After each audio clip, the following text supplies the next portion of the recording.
patria, se abre la sesión. El señor secretario va a dar lectura a la cuenta. Ya. Señora Presidenta, hemos recibido una comunicación de don Patricio Cartagena Díaz, secretario general de la Cámara Minera de Chile, mediante la cual solicita una audiencia a esta comisión a fin de presentar a la organización gremial y su respectivo quehacer en sus distintos ámbitos técnicos en la industria minera. Muy un bien. Antiguo conocido de la comisión, Sí. por lo demás. Don Patricio. Sí, sí. Se acaba de generar este organismo. Sí, sí. Vamos a tratar de incorporarlo para las próximas sesiones. Lo que sí, diputado, a propósito del almuerzo que estamos recién saliendo con Codelco, quedaron pendientes varios temas, como lo que refiere a las denuncias de los trabajadores, de los supervisores, de las cartas en El Salvador, específicamente temas referidos a la fundición, a propósito de la aplicación también del Decreto Supremo 28, además proceso de, los servicios externalizados, y si no se me queda algo en el tintero, creo que esos eran los puntos pendientes y que tenemos que resolver para cuándo quedaría la invitación al directorio de Codelco, y podríamos hacerlo para el 16 de octubre. ¿Hay acuerdo? ¿Sí? Quedaría para el 16 de octubre. Ofrezco la palabra. Puntos varios. ¿No? Bueno, quiero darle la más cordial bienvenida a don Cristian Gischler. Muchas gracias por darse el tiempo, por el viaje y poder estar el día de hoy con nosotros para poder tratar un proyecto de ley con respecto a geotermia, un tema que usted tiene especialización y que nos gustaría saber también su experiencia. Entiendo que lo acompaña don Martín Walter y Sebastián Miller. ¿Sí? Bienvenidos también a ambos. Y le ofrezco inmediatamente la palabra a don Cristian. Exacto, ahí en el micrófono. Muchas gracias, señora Presidenta. Muchas gracias a usted. Muchas gracias por invitarme a participar. Le cuento que yo coordino el clúster de minería, geotermia e hidrocarburos del BID, que damos servicios para 26 países en la región. Martín Walter es mi colega experto en el área minero-energética y mi colega Sebastián Miller es el área de economía y el economista del BID para Chile. Nosotros tenemos alrededor de, como grupo, digamos, de minería y geotermia, tenemos varios años de experiencia y en lo personal tengo más de 20 años de experiencia en el sector minero energético y ahora con especialización en geotermia. Y la gracia de poder juntar geotermia, hidrocarburos y minería es porque tienen procesos similares en el tema de exploración, en el tema de explotación. La gran diferencia es el producto que se obtiene. Entonces, hablando un poco de eso, le hemos preparado una presentación para explicar un poco de qué se trata la geotermia de baja temperatura o de baja entalpía. Así que vamos adelante con la presentación. Vamos a hablar del BID y la geotermia, los fundamentos de la geotermia de baja entalpía, cuál es la oportunidad que hay para Chile y el marco legal, que es lo que queremos discutir en esta sesión. Para contarles la participación del BID y sus socios estratégicos a nivel latinoamericano. El BID en este momento está aportando más de 1.6 mil millones de dólares en toda la región a través de sus socios estratégicos. ¿Quiénes son los socios estratégicos? La Agencia de Cooperación Internacional de Japón, el Banco de Desarrollo Alemán, KfW, los fondos climáticos como el Clean Technology Fund, CTF, el Fondo Verde del Clima, que es el Green Climate Fund, el Global Environmental Facility, el Fondo Verde, el Fondo de Medio Ambiente del Clima y el Fondo Nórdico NDF. Y esos son un poco los programas que tenemos a nivel latinoamericano. Para ponerlo en forma más gráfica, si se fijan, nuestros apoyos van siguiendo el cordón de fuego de Latinoamérica. El cordón de fuego básicamente por donde está la falla de San Andrés, que es donde están realmente toda la cordillera de los Andes. Y en esa misma falla, además de producirse varios yacimientos mineros, están también la producción de calor, y con alta temperatura se puede producir electricidad. Ahí vemos que tenemos en el norte, en México, tenemos un programa geotérmico de México de alrededor de $100 millones, mitad de fondos verdes, mitad del BID. En El Salvador tenemos un proyecto que es el proyecto Berlín, uno de los primeros de Latinoamérica. En Nicaragua el proyecto Cosiguina. Costa Rica hemos desarrollado y financiado el proyecto Borinquen y Miravalles ya en la década del 80. En el Caribe estamos trabajando en todas las islas del Caribe Oriental con más de $120 millones en inversiones. En Colombia también estamos trabajando con fondos climáticos. En Bolivia, el proyecto Laguna Colorada. En Chile, con el tema de Cerro Pabellón. Y en Argentina estamos dando también apoyos a todo lo que es levantamiento de información. Este es el proyecto que hemos financiado en Chile. Este se llama el proyecto de Cerro Pabellón y a lo mejor por la luz no se alcanza a ver, pero este es un proyecto que está a 4.700 metros de altura, es el proyecto más alto del mundo de geotermia.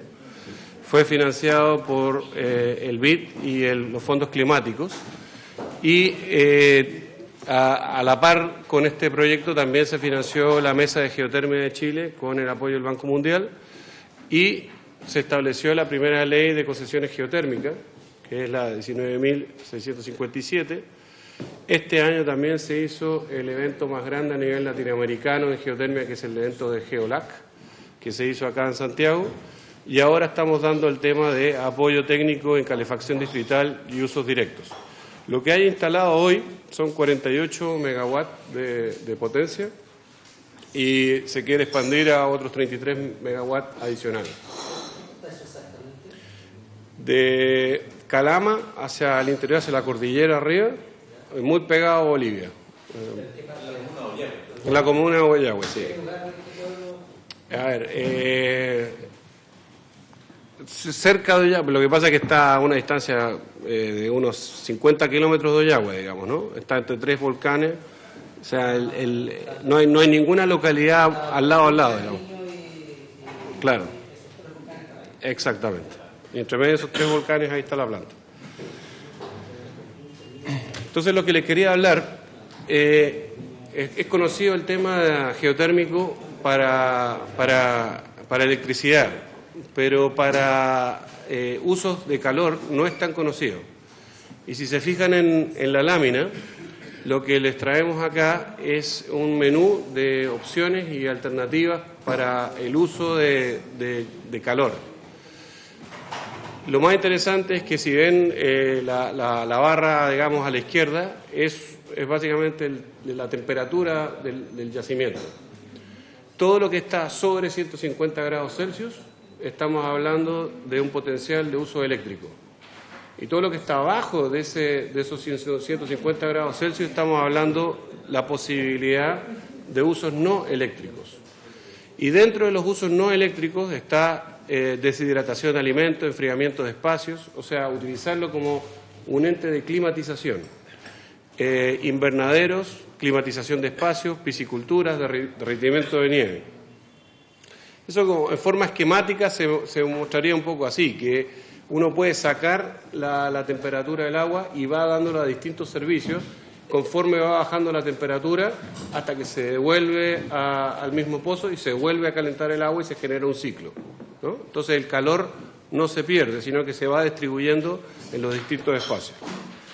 Entonces lo que queríamos mostrarles es un poco el uso de la geotermia en aplicaciones no eléctricas a nivel mundial.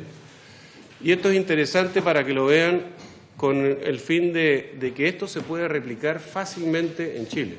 Tenemos todos los elementos para que así sea.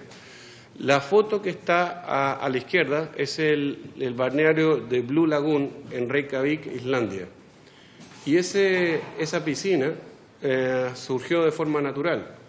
era un socavón que había producto de una empresa geotérmica, y las aguas de proceso empezaron a ser vertidas ahí. Como esas aguas tenían sílice, el sílice empezó a tapar los poros de la piedra volcánica y se formó una piscina.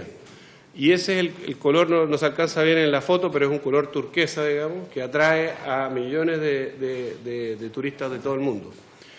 Y con el tiempo fueron desarrollando otras áreas, como es el tema de la hotelería, clínica y ahora último el tema de cosmetología, digamos. No soy experto en esa parte, pero entiendo que para las mujeres ha sido una industria tremenda en temas de cuidados de la piel.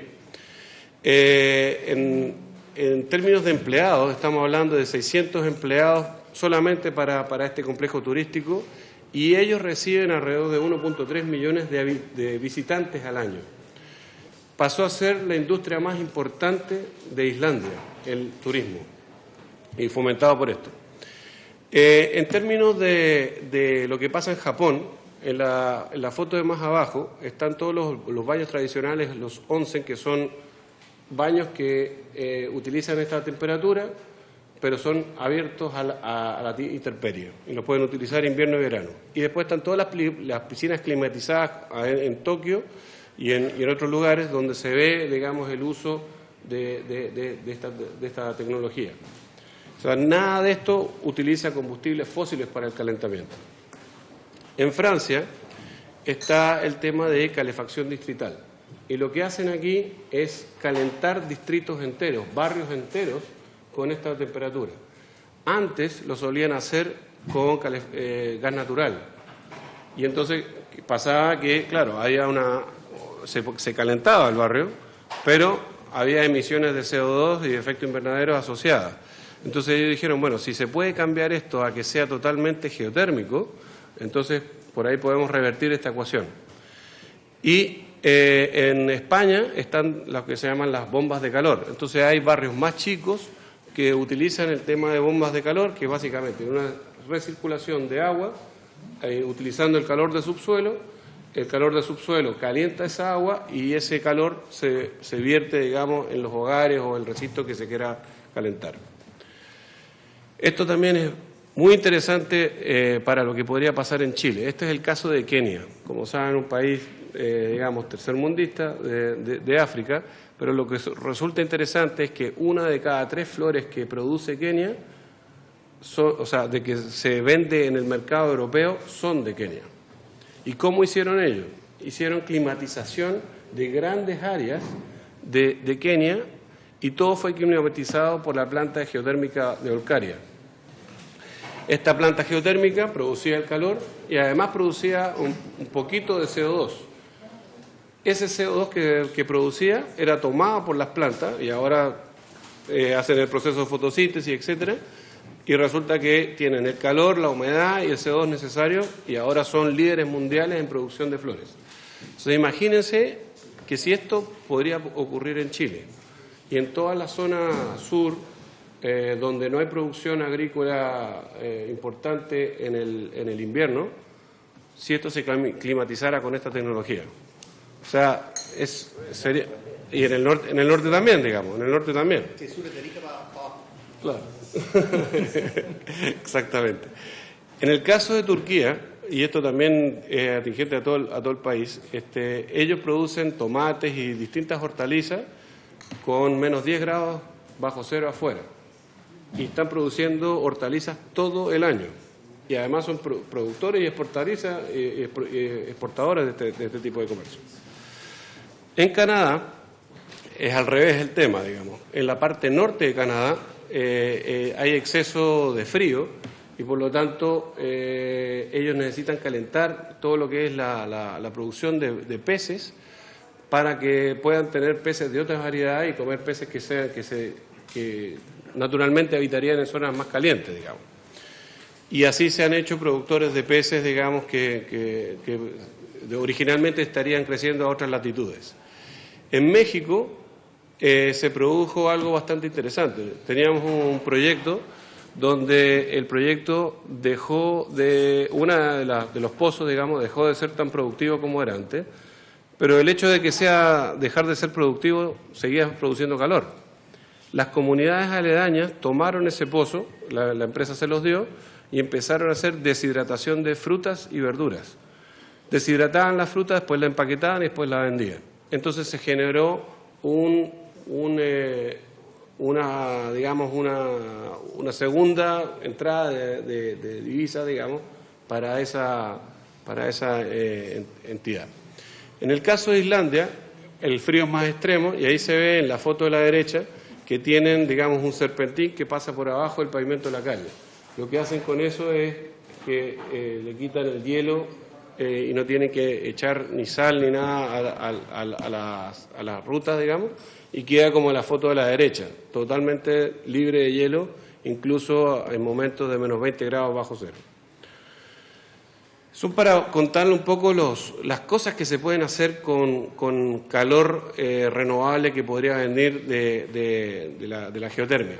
La otra cosa interesante es que con los objetivos que tiene ya Chile en el Acuerdo de París y con la ruta energética que desarrolló el Ministerio de Energía de Chile, ya muchos de los aspectos que se quieren obtener como resultados de las metas de energía de desarrollo sostenible se logran con energía geotérmica de baja entalpía, que es lo que es de bajo calor, y también la de alta. Como vimos, hay todo un tema de que se puede dar apoyo y fomento a programas sociales. Se puede ayudar de forma muy importante a la reducción de emisiones de CO2. Se puede dar energía de forma, digamos, no contaminante. Se puede reemplazar, por ejemplo, la leña para todas las ciudades del sur de forma de calefacción. Entonces, entremos un poco a lo que es la climatización y el consumo de energía.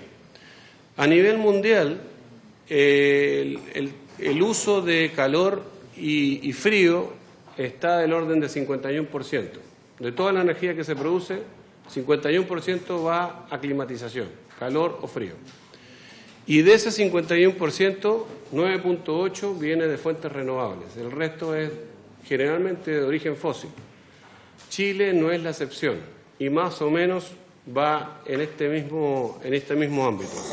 Y lo que se puede ver acá es que hay mucho espacio para que ese calor y frío sea proveído por fuentes de calor renovable, como la geotermia. En el caso particular de Chile, que es digamos, la circunferencia a la derecha, se puede ver que el 22% del uso de energía viene del sector comercial, público y residencial, 39% del sector minero e industrial. Y resulta que de la calefacción y refrigeración, el 74% es el requerimiento para esta función. Entonces, hay mucho que hacer en esta materia. Estos son los potenciales usos directos y se puede ver, digamos, como desde Arica a Punta Arenas, el cuadro de la izquierda es la demanda de calefacción en kilowatt-hora por metro cuadrado y cómo va, obviamente, avanzando hacia el sur, porque son los requerimientos de calefacción. Y al revés, para el norte, que son los requerimientos de refrigeración. Y se puede ver todos los potenciales usos que podrían haber. Si nosotros hiciéramos un mapeo de la necesidad de calefacción y los puntos de geotermia en el país, podríamos perfectamente señalar dónde se podrían dar los reemplazos de calefacción a lo largo del país, reemplazo de fósiles, reemplazo o aporte, digamos, de calor a la industria del cobre, a la industria de la celulosa, a la industria salmonera, etcétera. Entonces, lo que estamos viendo es que hay un aporte directo, digamos, a la descarbonización de la matriz energética en lo que es baja entalpía y también en la parte alta, de alta entalpía, de proyectos como Cerro Pabellón, también se puede dar un aporte significativo. ¿Cómo se puede alcanzar ese potencial? Bueno, es importante conocer ese potencial a nivel chileno y es interesante saber a nivel geológico dónde están los yacimientos, dónde está ese calor para que sea fácil de extraerlo. entender cuáles son las localizaciones de áreas prioritarias y así poder facilitar la intervención, identificar las necesidades y el planteamiento de proyectos de generación y planificación de calefacción y refrigeración a nivel de todo el país. Entonces ya vamos un poco al tema del marco legal de la ley actual. La ley actual, la ley 19.657 sobre concesiones de energía geotérmica, está orientada realmente hacia proyectos de alta entalpía, que es todo lo que vimos antes con Cerro Pabellón, que está perfecto desde el punto de vista para producción eléctrica, pero no hace un esfuerzo de tratar de capturar las oportunidades para calor. Y eso es justamente lo que esta modificación creemos que va justamente en esa línea. Los permisos requeridos para la explotación, un aprovechamiento somero, en este caso, son bastante altos. Se le pide lo mismo a una persona que quiera querer una bomba de calor unitaria en una casa que una planta o una minera que quiera desarrollar esto a nivel industrial. Entonces esa es la parte que hay que corregir, digamos, ¿no? Por lo mismo, también se dificulta el cierre financiero. Obtener financiadores para esto se vuelve complicado y los modelos de negocio, economías de escala, también se vuelven complicados. Entonces esto es un poco para entender lo que estamos hablando más en detalle. La propuesta de ley en el sistema de concesión actual, si fijan que tiene, digamos, el aprovechamiento, digamos, que esté a 3.000 metros de profundidad, y resulta que para un proyecto geotérmico de naturaleza eléctrica es la profundidad necesaria para producción eléctrica. Pero ¿qué pasa entre 2 y 400 metros? Generalmente no se alcanza a un nivel de temperatura muy alta, pero es suficiente para hacer lo que habíamos hablado, lo que está ocurriendo en Japón, lo que pasa con los invernaderos, etcétera. Entonces vamos a lo que esta propuesta de modificación apunta, que es tratar de regular lo que pasa entre los 2 metros y los 400 metros. Entonces ahí se va a obtener más información de esa parte, que tiene una temperatura menos de 90 grados y tiene, digamos, un cuadrado de concesión, digamos, no le quiero usar la palabra concesión, pero digamos el permiso por el cual puede operar es como de una arista de 100 metros, digamos, ¿no? Y con eso se facilita bastante, digamos, la entrada de operación de estos proyectos. Solamente para su referencia, en el caso de la Unión Europea también pasó algo así. Y se dieron cuenta de que tenían que flexibilizar un poco la normativa si querían realmente expandir el tema de calor, el uso de calor. Y en el año 2014 eran 5 países los que tenían desarrollos geotérmicos de alta y baja entalpía. Hoy son casi toda la Unión Europea y es casi independiente los que tienen actividad volcánica, porque simplemente están buscando el calor de baja profundidad, que es justamente lo que está haciendo Chile. Entonces, en términos de la propuesta de ley, lo interesante es el tema de los aprovechamientos someros, para que entendamos bien lo que se está hablando. De 2 metros hasta 400 metros de profundidad, con calor de menos de 90 grados, es lo que se define un aprovechamiento somero. Entonces, en la ley vigente, sin distinción, sabemos que no hay distinción entre aprovechamientos someros o aprovechamientos, digamos, de gran escala. Y eso es justamente lo que se quiere corregir.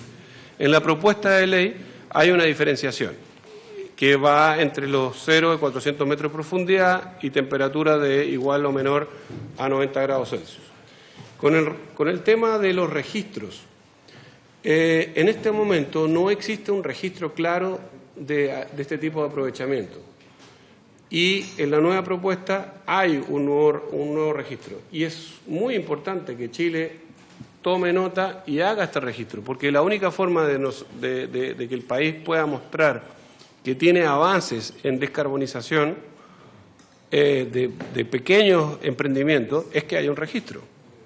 Y uno en ese registro va a tener que decir, bueno, qué tipo de tecnología tengo y cuál es la tecnología que dejé de utilizar, que puede ser querosén, puede ser leña, puede ser otro tipo digamos, de fósiles, pero que van a reducir CO2. Después, en tema de fiscalización, inicialmente estaba el Ministerio de Energía y ahora está la Superintendencia de Electricidad y Combustibles, que tiene bastante sentido de que así sea.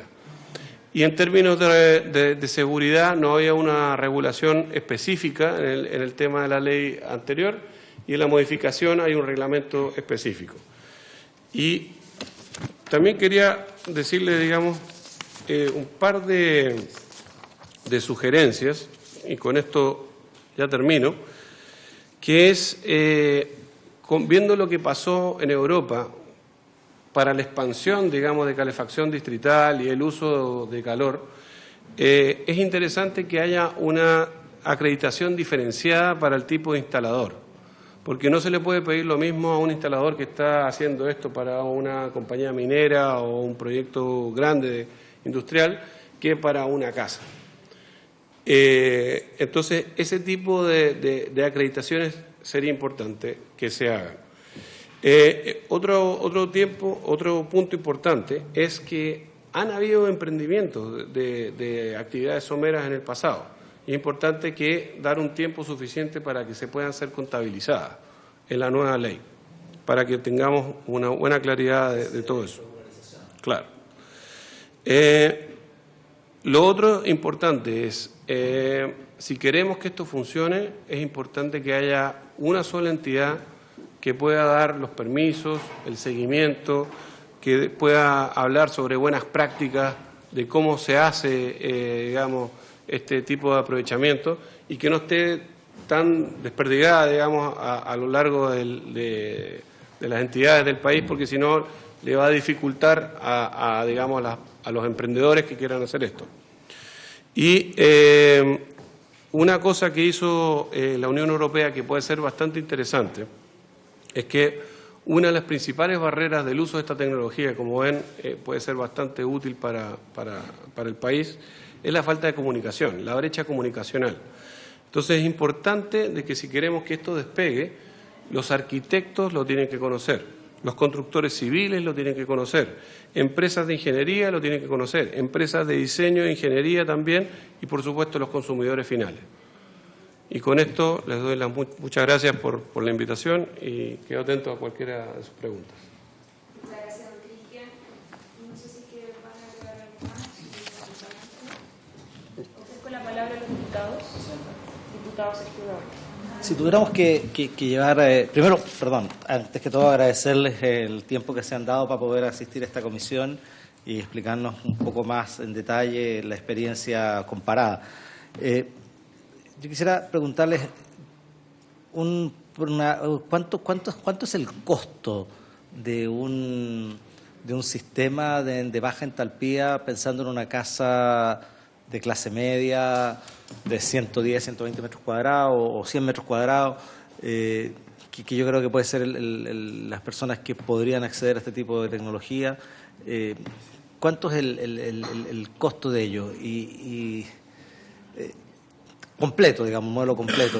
Y si eso eso puede ser escalable en el sentido a grupos habitacionales pensando en poblaciones más vulnerables. O sea, si los costos de esto podrían desarrollarse no solo a nivel de clase media, sino también en términos escalables para grupos subsidios habitacionales, por ejemplo, como se ha estado haciendo con el tema de los calefactores solares.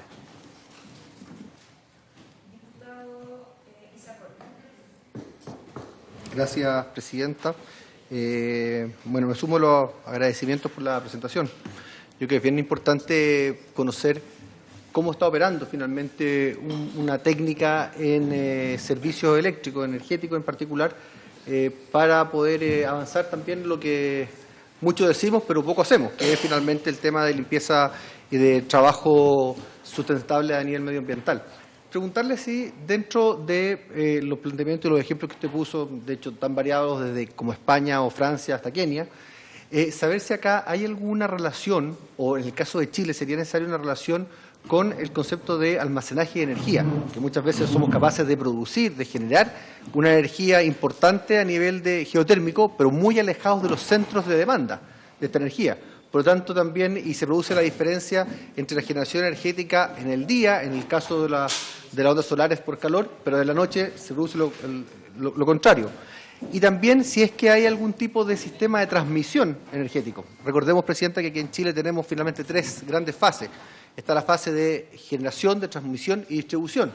Y están acotadas y regladas de manera independiente cada una de ellas. Por lo tanto, saber si es que acá también habría que hacer alguna modificación a alguna de las etapas que le he planteado, lo que es generación o transmisión o distribución, a fin de que esto sea más que un proyecto sustentable ejemplar, pueda ser una ley finalmente que se pueda llevar a cabo.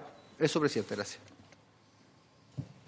Gracias, diputado Cort. Tiene la palabra también el diputado Kuchel. Gracias. Buena parte de mi pregunta la tomó en la segunda parte de su pregunta el diputado que me antecedió, uno de ellos. Quiero consultar si hay experiencias de uso de energía geotérmica en poblaciones ya en Chile y si no, qué es lo que lo ha impedido. Y en segundo lugar, si hay regiones o lugares que sean particularmente propicios para esta energía, por ejemplo, Alerce en Puerto Montt o La Vara o Maullín, no sé, por las características, o la zona norte, el desierto, no sé.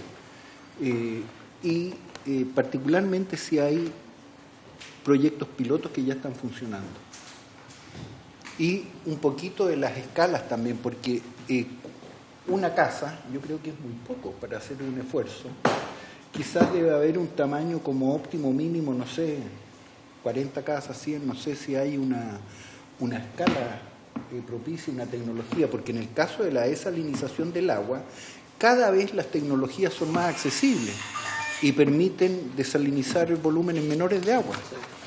Puede que en materia de geotérmica esté pasando una cosa parecida. Bueno. Eso, Presidenta, gracias. Ofrezco la palabra. Usted también señalaba con respecto a los aprovechamientos someros. Yo no sé cómo se da en otros países.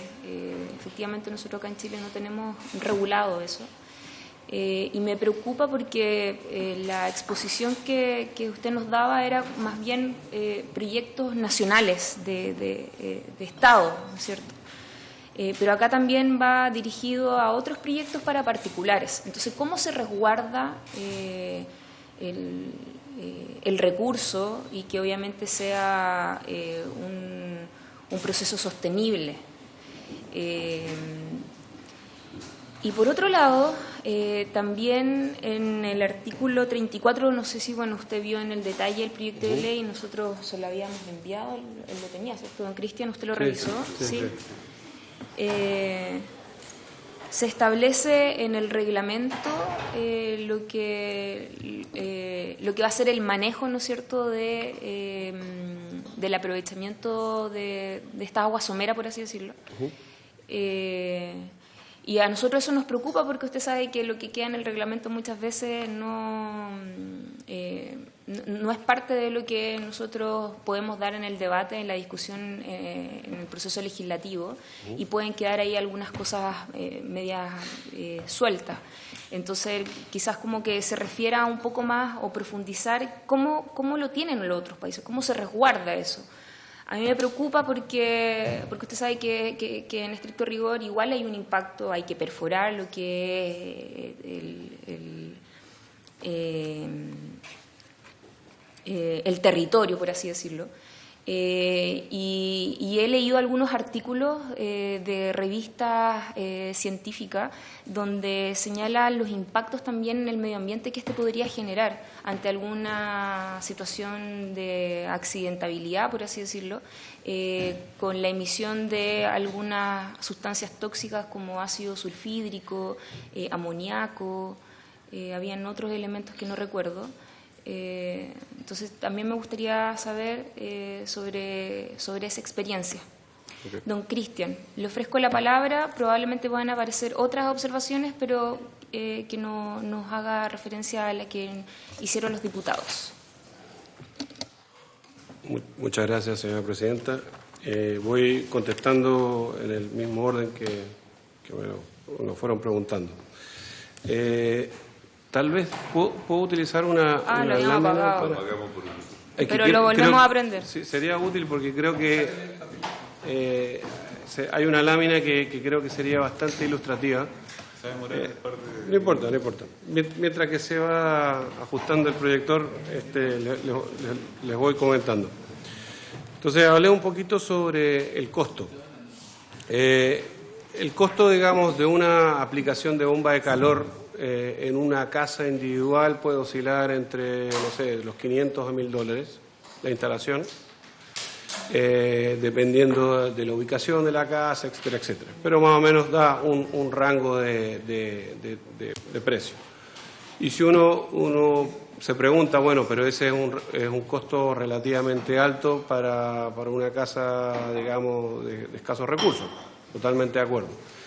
Lo que se ve en esta tecnología es que también pueden haber proyectos de calefacción distrital, que en el fondo no es una bomba de calor por cada casa, sino que es la posibilidad de repartir calor a través de un ducto que va por bajo tierra y repartir ese calor a cada una de las casas.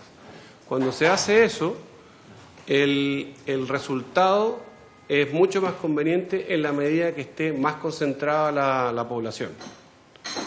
Mientras más repartida, es más costosa, porque hay que tirar un tubo, digamos, hasta un lugar más o menos remoto, pero si están todos en edificios bastante concentrados, entonces la posibilidad de calefaccionar es mucho más alta y con un costo muchísimo más bajo. Entonces eso un poco para dar la idea, ¿no? Cuando habla de entre 500 y $1.000 de la instalación, habla de la provisión de los equipos y además, de la perforación, todo. Exacto. Sí, para que vean un poco yo acá les voy a dejar también regulación de la Unión Europea, que puede ser bastante interesante para ver cómo ellos regulan, digamos, todo esto y los aspectos que regulan, que puede ser bastante interesante, pero lo más interesante que les quería mostrar era esto, digamos. Esto es una bomba de calor. Lo que se ve, digamos, a la izquierda es el planteamiento en invierno, lo que se ve, digamos, el arbolito sin hojita, etcétera. Y lo que sucede ahí es que el agua fría que circula por la casa empieza a circular por la tierra y la tierra está más caliente. Se produce un intercambio de calor natural con la tierra y se calienta esa agua. Esa agua vuelve a la casa en forma más caliente y irradia por los radiadores, digamos, al resto de la casa. Y en verano ocurre lo contrario. El suelo tiende a estar un poquito más frío que el aire, digamos, a superficie y se produce un proceso inverso. Toma el calor de la casa y el suelo enfría el agua y se produce un proceso natural. Esto es un poco para que vean la diferencia en un proceso digamos, de bombas de calor con un proceso minero, digamos, de gran escala. Entonces, lo que les quiero mostrar es que la ubicación y donde está el recurso no es tan importante como para un proyecto de generación eléctrica, donde una de las preguntas era el tema de la ubicación, digamos. Acá, como ven, la ubicación es simplemente donde está la casa, abajo de la casa ya hay un calor natural. Entonces uno no tiene que ir mucho más allá a generar ese calor. Y con, digamos, una instalación. Ahora, ¿por qué vale lo que vale? ¿Cómo le explicar? Hay trabajo de movimiento de tierras, hay trabajo de ductos, pero una vez que eso ya está, las casas pueden ser construidas sobre esto y ya tiene todo el calor del suelo, digamos, para operar, ¿no? Por eso que les decía inicialmente que hablar esto con arquitectos, con constructores civiles, tiene mucho sentido porque así lo van pensando desde su génesis, de que esto tiene que ser por ese camino. Bueno, siguiendo con las preguntas, me preguntaban sobre el tema de... el sistema inyecta agua, la hace bajar a la tierra y esa agua ya. Exacto. Tomes agua A diferencia de la geotermia, digamos, de alta entalpía, que uno va, hace el agujero y llega hasta donde está el agua. y entonces saca esa agua, y esa agua, como está a 200 y tantos grados, sale en forma de vapor violento hacia afuera y mueve una turbina y se produce electricidad. Acá es distinto, acá uno está inyectando el agua y hace pasar el... Exacto. Ahora, eso mismo uno lo puede hacer a gran escala también. Son técnicas más sofisticadas de geotérmica, digamos, pero digamos, la base es eso. Sobre el tema de almacenaje, un poco para explicar, digamos, en este caso no hay mucho almacenaje, porque estamos hablando de emprendimientos muy pequeños, digamos, ¿no? Lo que hace, la pregunta es más atingente para lo que es geotermia de alta entalpía. Ahora, en alta entalpía, el tema del almacenaje no es tan necesario, porque como ellos están produciendo energía de base, a diferencia de energía solar o eólica, que es intermitente, o sea, que está funciona cuando está el sol o cuando está el viento, acá es 24 horas, 7 días a la semana. Entonces no hay necesidad de almacenarla. Es más, uno puede retenerla, que es básicamente a cierta hora yo no necesito tanta energía, o bueno, bajo. Eso significa que tiene flexibilidad. Esta es una de las tecnologías con mayor posibilidad de flexibilidad. ¿Ok? Con respecto a los pilotos, que si se están haciendo pilotos en el país, a lo mejor mi colega del Ministerio nos puede mencionar sobre algunos pilotos que existan. Sí, ningún problema, toma asiento, ubíquese, sí. Sí, Presidenta, muchas gracias por su intermedio. Explicar que en nuestro país sí existen muchos proyectos de bomba de calor instalados en todo tipo de sectores productivos principalmente. Acá en Santiago tenemos el edificio Titanium, que es calefaccionado a través de bomba de calor. Tenemos varios colegios en el sur que están calefaccionados con bomba de calor, algunas viñas que en sus procesos requieren un control de temperatura exacto, requieren tanto frío como calor, dependiendo de la época del año. También eso se hace con bomba de calor geotérmica, y hay algunos proyectos muy singulares, muy especiales de calefacción distrital alimentados con bomba de calor geotérmica en Temuco, principalmente. ¿Existe? No, en viviendas sociales no existen proyectos, principalmente por lo que comentaba. Los precios hoy en día no son muy adecuados para viviendas sociales, a menos que pensemos en un proyecto de calefacción distrital, es decir, una planta con una bomba de calor que pueda alimentar a muchas viviendas. Ahí los precios se podrían hacer un poco más razonables como alternativa de calefacción para las viviendas sociales. Pero ese tipo de proyecto no existe hoy día en Chile. Disculpe, ¿puede dar su nombre y su cargo para que quede grabado para Por supuesto, mi nombre es Rubén Muñoz, yo soy jefe de la Unidad de Geotermia y Energía Distrital del Ministerio de Energía. Muy bien. Ya, Cristian. Por su intermedio, Presidenta, me queda su pregunta, que era la última. Me preguntaba sobre los posibles impactos que pueden haber de ácido sulfídrico, etcétera. Un poco para ilustrar con la imagen que quería mostrar. Ácido sulfídrico y digamos ese tipo de sustancias se obtienen cuando hay perforación profunda. Y ahí sí, cuando uno pincha una napa o una bolsa, digamos, de ácido sulfídrico, puede ocurrir eso. Y eso ocurre, digamos, para grandes proyectos geotérmicos. Pero para lo que es actividades someras, no, porque son realmente de muy baja profundidad. O sea, la probabilidad que ocurra es relativamente muy baja. Y como se ve, son con muy pocos metros realmente ya se puede obtener un calor suficiente para una climatización adecuada para una casa. Solamente en lo que, para referirme a lo que decía mi colega del Ministerio de Energía, y en temas de vivienda social, digamos, creemos que realmente es una gran oportunidad para el país. Poder enfocarse en climatización de vivienda social con esta tecnología, porque realmente puede abaratar costos y lo que hace es básicamente saca de la ecuación a contaminantes como la leña, querosén, a gas licuado, incluso gas natural, porque lo que se hace en otros lados es que se obtiene la fuente de calor y esa fuente de calor pasa por los radiadores de la casa y es la misma agua que uno abre la llave de agua caliente y sale esa misma agua. Entonces no hay califón. Entonces se salta toda una etapa importante, digamos, ¿no? Entonces todo el proceso de calentamiento quiere decir que el agua caliente es generada distritalmente. ¿Okay? Muchas gracias. Oiga, don Cristian, como para poder aterrizar un poco el debate, los ejemplos que usted nos ponía de Canadá, de Turquía, ¿eso es sobre la base de aprovechamiento somero o no? Sí, claro, porque son todos de baja entalpía, digamos. Entonces lo que es piscicultura es realmente con muy leve profundidad, digamos, ¿no? Todo lo que es la parte turística también. Y todo lo que es aprovechamientos de invernaderos también. Así que todo eso tiene una gran potencial con muy baja profundidad, digamos. ¿Y eso no entra en un estudio de impacto ambiental? Sí. ¿En la declaración de esta?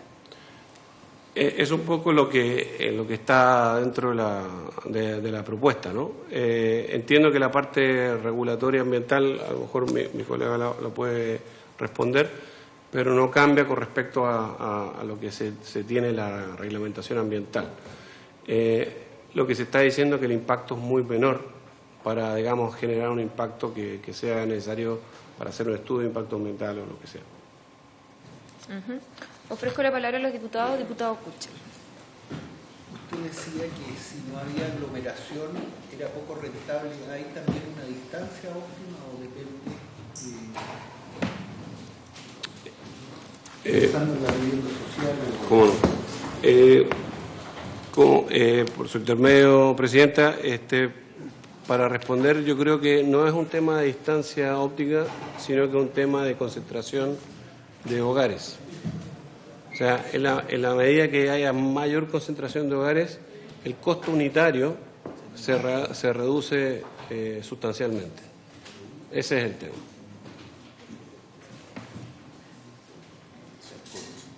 Diputado Isacort, disculpe. Gracias, Presidenta.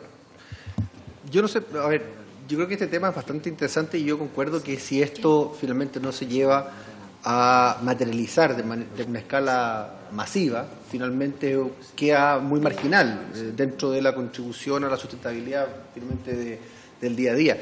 Y en ese sentido, Presidente, me gustaría pedirle a usted que podamos, yo no sé si esa presentación puede quedar en la comisión. ¿Cómo no? ¿Ya está puesta acá? Está bien, pero su derecho de autor, eso es lo que voy. No? Pero con el objetivo de poder enviársela, ojo, al subsecretario de Vivienda y poder pedirle al subsecretario de Vivienda, Presidenta, que venga a la comisión para que se pueda referir al menos a esto desde el punto de vista de política pública. Quizás nosotros estamos duplicando en este momento o estamos especulando desde algo, recién el encargado, don Rubén, de Energía, del Ministerio de Energía, nos planteaba el alto costo, el tema a nivel distrital, qué sé yo, pero yo creo que como Comisión de Energía también podemos ir transmitiendo nuestro interés, nuestra preocupación a partir de esta presentación a quien finalmente empieza a definir la política pública a nivel de vivienda, porque quizás en zonas más aisladas, qué sé yo, o en nuevos sectores donde se pueden otorgar, quizás podemos conseguir como comisión que se haga un plan piloto a partir de esta presentación. Yo quiero, déjeme la palabra a ella, no a mí. Yo no quiero descartar esto de bajo ningún punto de vista, al contrario, yo creo que es una tremenda noticia la que usted nos trae. Además, entiendo que además en casas que ya están instaladas es mucho más costoso además todo el tema de la perforación, mejor hay que entibar si es que hay casas muy cerca y se puede terminar demorando. Somos un país sísmico también y eso hay que considerarlo también el tipo de suelo que tengamos. No es lo mismo si tiene grava a que tiene arcilla. Entonces, ese es un tema que también hay que considerar en nuestra realidad chilena, pero yo creo, Presidente, que podemos generar una sinergia desde esta comisión a un ministerio distinto, enviar esta presentación y pedir el acuerdo para que venga el subsecretario, se le puede invitar al subsecretario de Vivienda, si usted así lo determina, Presidente. Gracias.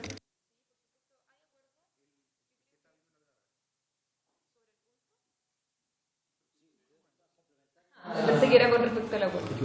Acordado, entonces. Me había pedido la palabra el diputado Santana y luego la diputada Marcela Hernández y luego le doy la palabra. Gracias, Presidenta. Muy breve, en la misma línea de lo que señalaba el diputado Isacort. Hoy día en nuestro país, en materia de vivienda, yo entiendo que hay la posibilidad de que se acceda a... una política que tiene el nombre de patrimonio familiar, es un programa que tiene el Ministerio de Vivienda y Urbanismo.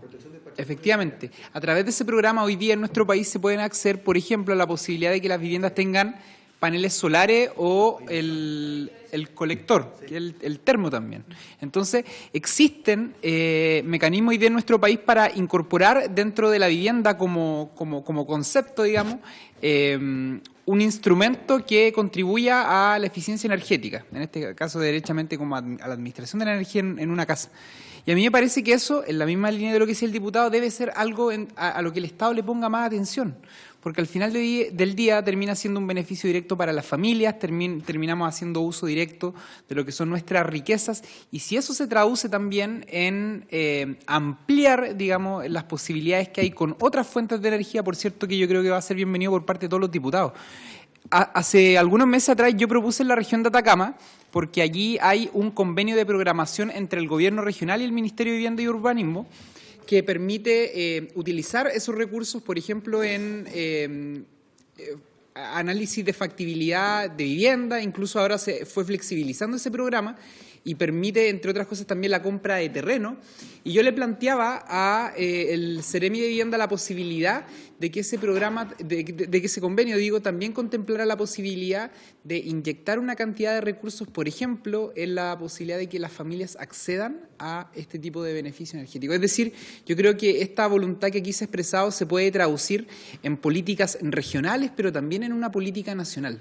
Y quizás sea muy pertinente esta posibilidad de que podamos en esta reunión, en conjunto con quienes están hoy día conversando con nosotros, incorporar alguna autoridad del Ministerio de Vivienda y Urbanismo, porque si es que se puede hacer una alianza, digamos, en una política pública, yo creo que eso va a ser al menos bienvenido por toda esta comisión.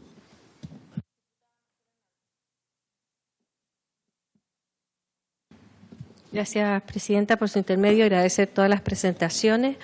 Y me quedó dando vuelta lo que dijo el representante del Ministerio, en el sentido de que habían ya experiencias con algunas escuelas, establecimientos educacionales. Yo creo que de la misma manera como el Ministerio de Vivienda podía tomar parte de una política pública de esta naturaleza, me parece que el Ministerio de Obras Públicas o todos aquellos que edifican no solo colegios, sino que también hospitales, y estamos en plena construcción de infraestructura de salud, y para algunos lugares yo creo que esto debería estar considerado desde el principio.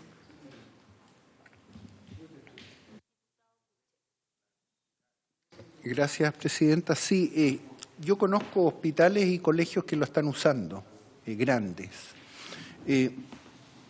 Mi pregunta es si esta energía se agota o se debilita en el tiempo por el uso.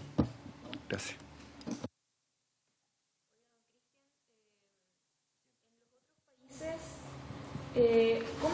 ¿Cómo se establece el registro o la inscripción de el aprovechamiento somero?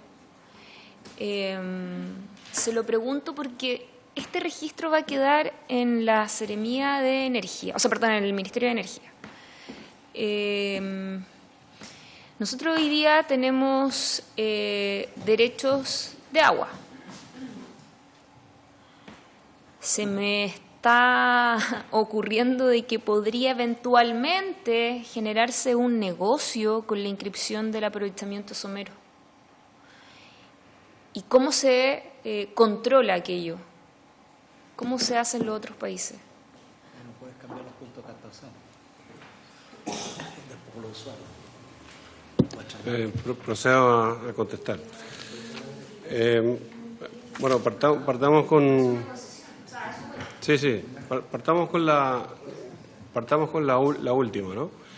Lo interesante es que todo, digamos, en alta entalpía, en lo que es geotermia para producción de electricidad, todo el agua que se extrae se vuelve a inyectar. Entonces el reservorio nunca pierde su capacidad de agua. Y es muy importante mantener ese ciclo, digamos. Porque si yo extraigo esa agua con ese calor y no lo reinyecto, lo que voy a hacer es voy a terminar dañando el reservorio. ¿Ok? Entonces eso es importante. Y como buena práctica de geotermia en general, en todos los países hay una extracción y hay una inyección. porque también no solo es el tema del agua, sino que son las sales, y también el equilibrio de sales al interior también hay que mantenerlo. Entonces, desde el punto de vista de aprovechamientos de agua, nunca se pierden. Y con respecto a proyectos someros, hay una inyección de agua, pero es bastante más limitada, pero esa misma inyección de agua es la que después se recupera. Entonces es un ciclo el que se recupera. Hay un punto en el tiempo donde ese ciclo tiene que ser llenado, digamos, y ahí sí, efectivamente, esa agua no vuelve a donde estaba. Si eso se hace muchas veces, sí podría haber un impacto sobre el tema del uso del agua, pero tiene que ser hecho bien estudiado, digamos. Lo que quiero decir es que no va a ser concesión, va a ser una inscripción. Entonces yo podría andar por la vida inscribiendo aprovechamiento somero y generar un negocio. A eso voy. Cada vez que quieren construir casa claro. en un lugar determinado, tienen que pagarme derecho. Entonces, ¿cómo se resguarda? ¿Cómo es la figura que se utiliza en otros países? ¿Es igual? ¿También es una inscripción? Es una inscripción. Que básicamente es muy simple, pero la inscripción va de la mano de la ubicación de donde se está haciendo el aprovechamiento. Entonces, como que si la casa está ubicada en un cierto perímetro, hay una proyección hacia abajo, que es un poco lo que muestra la ley, tanta profundidad y tanto hacia los lados, y digamos, formando un cuadrado. Y en ese aprovechamiento somero, ahí sí se puede utilizar... Pero es aprovechamiento somero de calor, no de agua. Es de calor, es de calor. No es agua la que estás aprovechando. Tú inyectas calor, o sea, agua quiero decir, con el calor de la tierra, claro. Esa agua se calienta, sube, pero es un agua que tú puedes... es que es como el derecho consuntivo, que es el que uno saca y devuelve. Claro. Pero el aprovechamiento es de calor, porque yo lo que voy a inyectar artificialmente agua a ese ciclo. El calor va a través de lo que conduce el agua. Exacto. Lo que tú estás transmitiendo, es calor a través del agua, conductora del agua, pero no es que tú estés inyectando agua como derecho, como elemento. Lo que es un ciclo lo que sí eso tiene relación un poco con lo que le preguntó el diputado Kuchel. Su micrófono. Presidente, perdón. Yo creo que sí tiene relación porque el diputado Kuchel recién preguntaba por el tema de las pérdidas o de la descarga. Y eso sí, efectivamente, a lo mejor para estar rellenando ese sistema, a lo mejor ahí podría haber también un resguardo con respecto, o se puede usar el agua potable, por ejemplo, o la red sanitaria, no sé, presidente. Sí. No sé, yo entiendo que es finalmente el conductor, pero en estricto rigor, a lo que voy es que es una inscripción. No es, yo podría andar inscribiendo, proyectándome de que eventualmente podría darse un proyecto habitacional o hotelero, turístico, de cualquier índole, y se podría generar un negocio. Okay. ¿Me explico? Sí, ya entendí. O sea, especulando. Antes que se produjera la edificación, ya pedir el aprovechamiento. Bueno, eso es algo que tiene que ser regulado, digamos, en la forma como se pide, digamos, ¿no? Y cómo ese aprovechamiento, que tiene que haber una temporalidad entre el momento que se edifica lo que se quiere edificar, digamos, y ese aprovechamiento que hay, digamos, justamente para evitar esa especulación, ¿no? Claro. Habría que revisar eso. Exacto. ¿Podemos prorrogar unos 5 minutitos para que termine de exponer el...? 3 minutitos. Don Cristian, disculpe. Tiene en breves minutitos responder lo que quedaba pendiente. Perfecto. En cuanto si se debilita o no el recurso, eso se ve mucho más para geotermia de alta entalpía, donde efectivamente lo que contaba, que a veces hay pozos que se empiezan a secar en el tiempo, incluso aunque se haya reinyección a los reservorios, con lo cual hay que tener un portafolio de pozos, digamos, para que eso no suceda. Cuando estamos hablando de aprovechamiento somero es distinto, porque uno no está trabajando con la anomalía geológica, donde, digamos, hay una subida del magma que hace que se caliente todo, digamos, ¿no? Acá es un calor residual que está repartido casi uniformemente en el subsuelo. Entonces, ese es el calor que se está aprovechando y ese realmente no tiene oscilaciones tan grandes como la de alta temperatura. Y no sé si, creo que no sé si me falta responder alguna pregunta. No. Diputado, ¿alguna observación, algo? Bueno, se nos terminó el tiempo, don Cristian. Yo le quiero agradecer su buena disposición, la voluntad de haber viajado y venir a la comisión justamente en el debate de un tema igual que está dentro de los desafíos que tiene nuestro país para poder ir avanzando, ¿no es cierto?, lo que es justamente estas nuevas tecnologías, estas innovaciones que se han dado en otros países y que estamos todavía nosotros un poco en pañal y queremos abrir la puerta justamente para eso. Así que le agradezco también a los asesores que lo acompañaron y por haberse cumplido el objetivo de la sesión. Esta se levanta. Gracias. Gracias.